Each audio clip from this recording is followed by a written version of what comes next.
Pemirsa, petugas PD Pasar Manado bersama Satpol PP dan Dinas Perhubungan melakukan penertiban terhadap lapak pedagang yang berjualan di trotoar dan badan jalan. Penertiban ini dilakukan untuk menata pasar Pinasungkulan Karombasan dan memperlancar arus lalu lintas yang kerap terhambat akibat penyempitan jalan.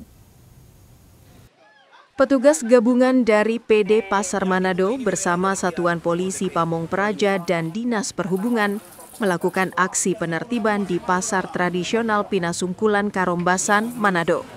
Aksi penertiban ini diarahkan kepada para pedagang yang melanggar batas, terutama pedagang tahu dan ikan yang telah menggunakan trotoar dan kedua sisi badan jalan sebagai lokasi berjualan.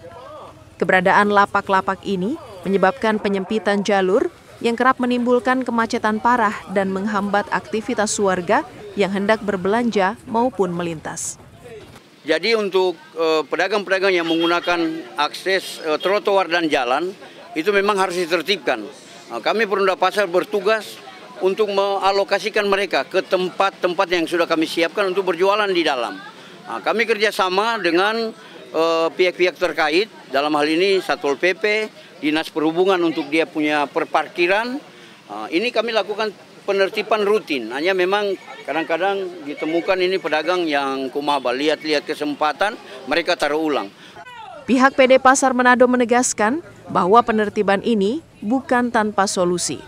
Bagi para pedagang, khususnya pedagang tahu yang ditertibkan, PD Pasar telah menyediakan tempat relokasi di dalam pasar yang lebih tertata. Tujuannya agar pedagang tetap dapat berjualan tanpa mengganggu ketertiban umum dan arus lalu lintas. Tim Liputan Kawanwa TV melaporkan.